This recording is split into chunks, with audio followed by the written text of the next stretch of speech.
They lied to you. They said success takes years, maybe even decades. But they forgot to mention that 6 months of clarity, focus, and discipline are worth more than a lifetime of running in circles. And if you ever felt like you're always busy but never actually moving forward, if it seems like you work and work but never really have money left over, then this message is for you. You don't need more luck. You need a plan that works in the real world, one that fits your routine and respects your limits, but still pushes you just a bit beyond your comfort zone. A 6-month plan where every single day plays a role in your financial, emotional, and even spiritual transformation. Because the problem was never a lack of time. It was a lack of strategy. And that changes now. In this video, you're going to understand why most people fail before they even start. You'll see what's been holding you back and how to cut it off at the root. You'll learn how to align your mindset around money, your habits, and your mental energy to build multiple income streams, create financial freedom, and become the kind of person who inspires even the next generation. But first, let me tell you a story. A story about choices, comfort zones, and what really happens when someone finally says enough and decides to change their life in just 180 days, working just for money. He started like many do, drawn in by the steady paycheck, the good job, the kind that made his parents smile on a Sunday afternoon. But it didn't take long for him to realize, at the cost of time, mental energy, and most of all, purpose, that living for the next payday is like paddling without moving forward. Rowdy seemed safe, but it was just a golden trap. Working only for money is like building a house on quicksand. The foundation won't hold, and sooner or later, the roof collapses. Real financial freedom begins when money stops being the reason and starts becoming the fuel for a bigger purpose. While some were chasing bonuses, he was chasing valuable skills. While others settled for stability, he chose a path of productive instability, where learning comes before prosperity. That's Route B, a bumpier road at first, but one that turns into a highway for those with vision. What you know today is worth more than what you earn. Investing in yourself through courses, books like Rich Dad, Poor Dad, or mentorships is an asset that grows over time. Keep learning, because the more skills you have, the harder it is for anyone to replace you. He worked as a carpenter's apprentice, not for status, but for wisdom. He traded glamour for long-term income growth. Friends laughed. His parents had doubts. But he understood early on that financial education starts with action, not talk. Instead of financing a car, he bought a used book on entrepreneurship. While many were building debt, he was building character. And now, the same people who laugh come to him for advice. Because those who learn to value the process eventually get rewarded with the results. The secret lies in having a wealth mindset, understanding that this is a short game. It's easy to be dazzled by the promise of a high salary. But what about 5 years from now? Will you still be stuck? Just another cog in the machine? People who choose Route B know that building wealth is like planting an orchard. It takes time, demands financial discipline, but later, the fruits feed generations. So choose to learn at every step. Learn copywriting, programming, or how to edit videos. These are high-value skills that build income, not just a paycheck. And maybe the most beautiful part of all this is that he realized he wasn't working for a boss or a paycheck. He was working for a legacy. And that legacy starts at home, with example. When your philosophy around money is clear, it gets passed down from parent to child, like an invisible but powerful inheritance. He didn't just learn to live on 70% of his income. He taught it. He didn't just make money. He taught how to build assets. And when you do that, when you become the example, you start to see that avoiding early luxury carries a powerful lesson too. Living an early luxury lifestyle. He used to scroll through Instagram thinking, that's what I want. Shiny cars under the Dubai sun, watches worth more than an apartment, and cinematic vacations all paid for with credit cards. But over time, and with a bit of maturity, he realized that was an expensive illusion. So many people are living a polished lie, hiding the messy reality of unpayable debt. Early luxury is dangerous because it looks like success, but it's just finance showmanship. Meanwhile, the people actually building something solid, they don't always stand out online, but they're investing in real assets. Here's the truth. Those who overspend today are mortgaging their future. Some trade time for appearances, while others trade appearances for actual growth. He chose the second path. He started with a basic phone and a used car and put his money into Brazilian stocks, real estate funds, and even cryptocurrencies like Bitcoin and Ethereum, always with research, never on impulse. Over time, those assets started working for him. And here's the irony. When the real money came in, luxury wasn't even a need anymore. If luxury comes, let it be a bonus, not an emotional escape. Buying things to impress others is the fastest road to stagnation. He built a solid financial plan, automatic savings, tracking every expense, using money as a tool, not a trophy. Whenever he felt the urge to spend on impulse, he'd ask himself, will this make me richer or just look richer? If the answer didn't build anything, it was a no. That's how financial discipline is built. Through small decisions stacked like bricks in a castle. Most real millionaires live simple lives. Frugal, but smart. They know that wealth isn't about spending.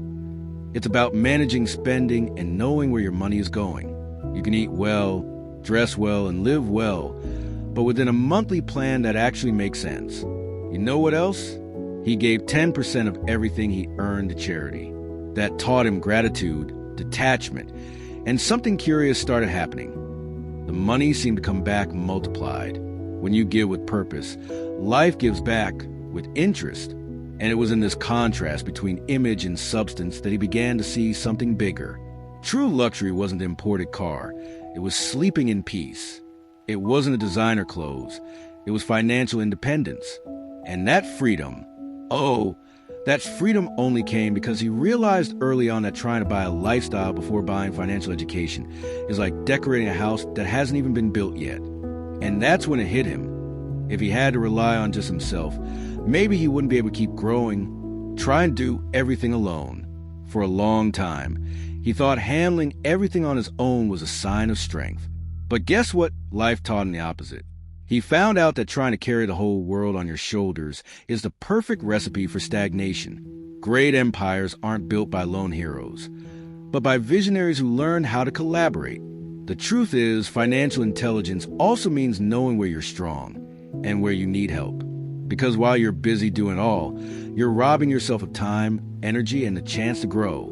And in the money game, saving time and energy is worth more than sheer effort. He learned that a good team beats a good resume, a designer, an editor, a paid traffic expert, each one with a valuable skill that, when combined, becomes an unstoppable force. And when he discovered tools like Odoo, which allow you to centralize everything in one place, his productivity skyrocketed. He built online stores, automated processes, modernized businesses for people who didn't even know what a domain name was. And the best part? He started doing the same for others. Experienced business owners who needed to go digital but had no idea where to begin. These older entrepreneurs, many of them brilliant, were simply stuck in time. They had real businesses, amazing products, but barely knew how to use Instagram, let alone implement a digital financial plan. He saw a gold mine in that, offering his digital knowledge as an extra source of income, and even more as a purpose, creating websites, optimizing ad campaigns, organizing payment systems, things that are simple for someone fluent in the digital world, but game-changing for those still stuck with pen and paper. That's what it means to be a visionary entrepreneur, using what you know to help others, and getting paid well to do it. By doing this, he understood something essential. Building wealth isn't just about stacking money. It's about multiplying results through people and systems. His ego used to say, do it yourself, but a millionaire mindset said, delegate, collaborate, grow. The journey got lighter when he learned to trust. And more than that, it got more profitable. Every hour saved by not doing everything himself was an hour reinvested in learning, in networking, in smart productivity. He went from being the worker in his own idea to the strategist behind his own empire. And deep down, he knew it was never about working less. It was about working smarter, building a system that kept running even while he slept, having a team that kept the engine going, even when he wasn't around. Because if you want financial freedom, you need to build structures that don't depend solely on you. And at this point in his journey, he realized too many outside voices can be just as harmful as total isolation. It was time to learn to listen, but only to the right ones, listening to too many opinions. The truth is, everyone has an opinion. Your aunt swears government jobs are the way. Your neighbor thinks starting a business is better. Some influencer is convinced crypto is the future. And caught in the middle of it all, he felt stuck, frozen, not knowing which way to go. That thing called cognitive overload crept in quietly, disguised as well-meaning advice. But deep down, it was just noise. Noise that clouds your thinking and delays your action. Over time, he learned that when everything becomes a priority, nothing really is. And without clarity, there's no progress. Because listening to everyone is the fastest way to stop listening to yourself. So he did something bold, took a pen and paper and wrote down, where do I want to be in 5 years? Then started working backwards from that vision. That simple exercise brought clarity to the chaos.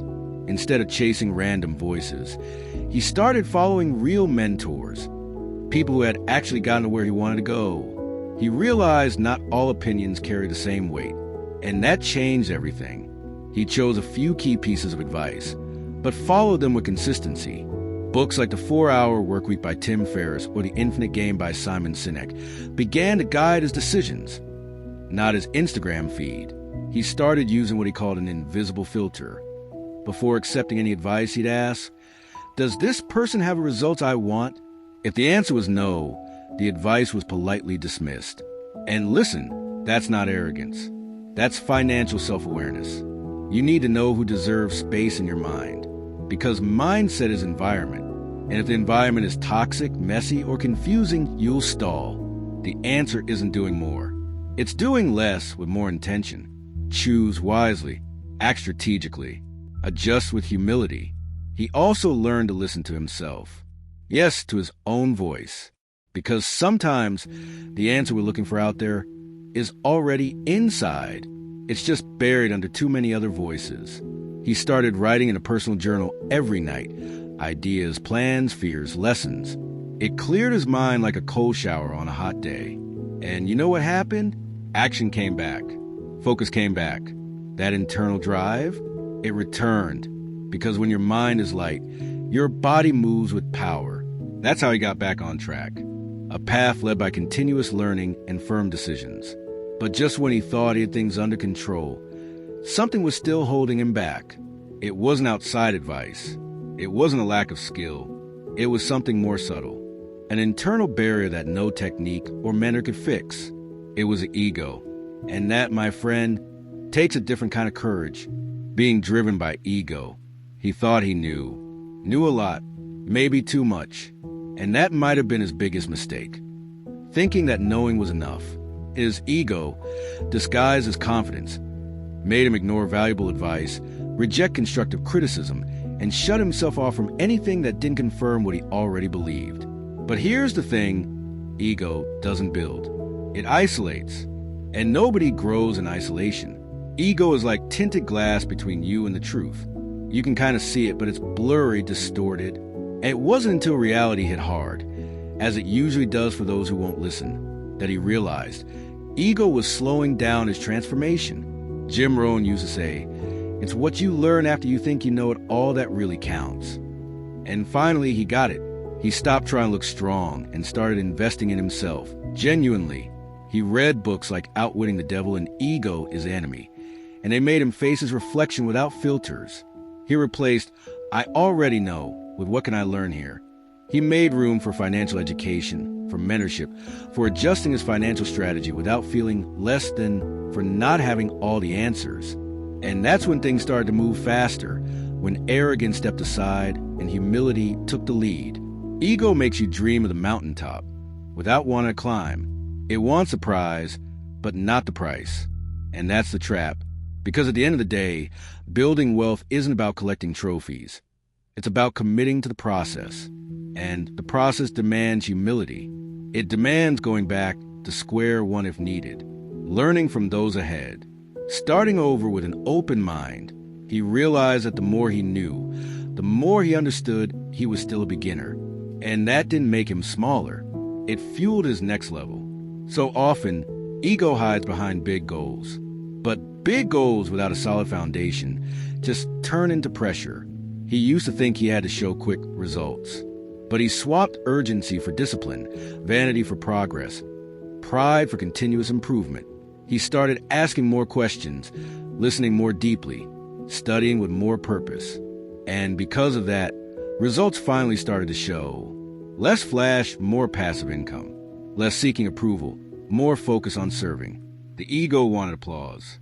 A trained mind wanted impact. And that made all the difference. That's when he started to feel something new. Lightness.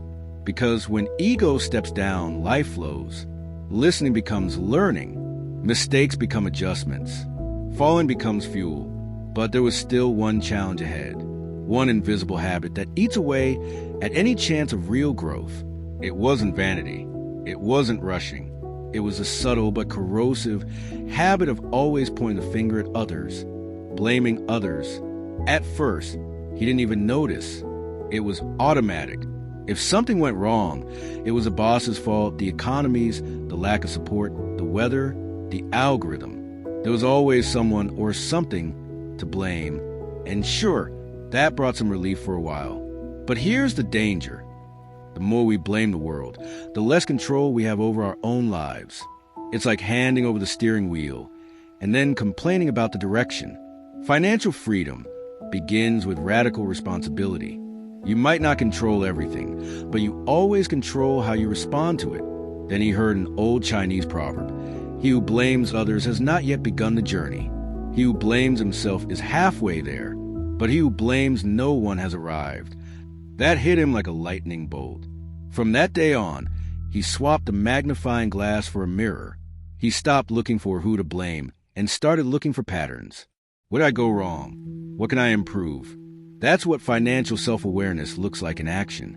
It's stepping out of victim mode and stepping into solution mode. And here's a practical tip. Every time you feel like blaming someone, write down 3 things you could have done differently. That one habit changed everything. He started to see failure as his best teacher. A failed launch? He hadn't planned it well. A client disappeared? He didn't follow up. A project stalled? He lacked focus or consistency. None of that crushed him anymore, because now he understood, what's within my control is what shapes my future. And the rest? Well, he accepted it with gratitude and kept moving, adjusting what needed to be adjusted. This mental shift became a daily ritual. What part of my life am I still outsourcing emotionally? Taking responsibility for everything doesn't mean blaming yourself all the time. It means taking the reins, creating solutions, changing course. And that, my friend, is freeing. He realized he was the architect of his own story. He started applying that mindset to everything, his financial planning, his goals, building multiple income streams, all of it under his direction. Not because he was superhuman, but because he chose to stop playing the victim and take disciplined action. Because in the end, what holds you back isn't what happens to you. It's what you do with it. And with that new perspective, he started walking with more confidence. But there was still one invisible prison that lingered. One without walls or locks, but one that holds back millions of people every single day. And that prison, my friend, has a very familiar name. The comfort zone. Staying still, comfort zone. The comfort zone. It feels like a safe place, right? Warm, predictable, risk-free. But here's what no one tells you. It's also where dreams slowly go to die. He spent years in that invisible space, working on autopilot, same paycheck, same excuses, same fears. It was like being trapped in a loop. Wake up, work, pay bills, sleep, repeat. Until one day, he looked in the mirror and realized that his biggest prison was himself. And that financial freedom, the kind he'd always dreamed of, could never be born inside that place. Getting out of your comfort zone doesn't mean doing something crazy. It means making conscious moves toward personal growth. He started small. An online course here, a book there, The Miracle Morning, The Richest Man in Babylon. With every step, he expanded. He set monthly goals, built a financial plan, started tracking every dollar in and out. It didn't seem like much at first, but as Jim Rohn said, success is doing simple things with consistency. And soon, What once felt hard became a habit, and habit became his new standard. Slowly, he realized that the only way to grow was to expand what he could tolerate, master, and face. He started testing new things: YouTube videos, extra income from digital products, freelance work with copywriting, all outside the comfort zone, but aligned with his new mission: to build assets and streams of passive income. And yes, he was scared, but it was that very fear that pushed him, because he understood that temporary discomfort was the price of progress. Just like muscles, they only grow when they feel the burn. Then one day, he did something that changed everything. He got on a plane and flew to China to meet suppliers for his new business. New culture, unfamiliar language, but there he was, negotiating, messing up, learning, and the most surprising part, he was over 50 when he decided to do that. While most people were thinking about retiring, he was investing in himself again, living proof that income growth has no age limit, and that once you master yourself, you can master any stage of life. And here's the biggest truth of all: the comfort zone will always try to pull you back. But now he knew the way out. He had built an unshakable mindset, a life with purpose, with generational planning, with legacy. And that's when he realized, if that kind of deep transformation can happen over a lifetime, imagine what could happen in just 6 months with total focus. Now that you know the 7 things to avoid if you want to get rich, the real question is, what are you going to do with this knowledge? Will you let it fade away like just another video you watched and forgot? Or will you use it as the turning point in your life? Are you ready to stop working just for money? Ready to say no to empty luxury and yes to building real wealth? Are you going to keep trying to do it all alone? Or will you start building your network, your structure, your empire? Change doesn't need luck. It needs decision, ownership, and most of all, daily action. How many of these 7 traps are showing up in your life right now? Drop it in the comments. Tell me which one hit you the hardest and which one you're going to eliminate first. Let's talk, because when you speak it out, you commit. And when you commit, transformation begins. And if you want to keep learning how to build multiple income streams, manage your money like a pro, develop a wealthy mindset, and master the game of financial freedom, then do this. Hit that subscribe button, turn on the notifications, and come join us on this journey. Because here's the truth. Getting rich isn't a destination. It's a process. And that process starts now.